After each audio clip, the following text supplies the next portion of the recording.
Pemirsa DPD KNPI Kabupaten Pidi bersama dengan sejumlah organisasi kemasyarakatan pemuda Kabupaten Pidi melaksanakan kegiatan amal dan sosialisasi penanganan penyebaran COVID-19 kepada masyarakat.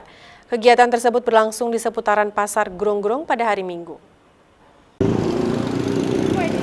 Sebanyak 1.500 masker dipakaikan pada masyarakat oleh para pemuda yang tergabung dalam organisasi KNPI.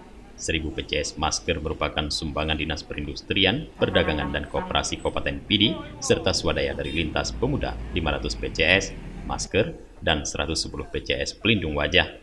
Pelindung wajah akan disalurkan kepada tenaga medis di puskesmas terdekat.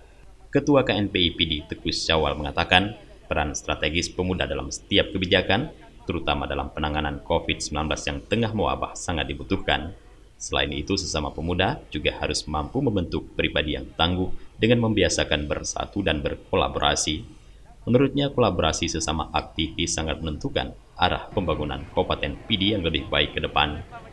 Dalam kegiatan ini turut hadir Ketua DPP Jara Aceh Iskandar, Ketua Umum PDPI Kabupaten Pidi Agus Salim, Ketua Umum SPMA Pidi Mustafa Kamal, dan sejumlah ketua organisasi kepemudaan lainnya.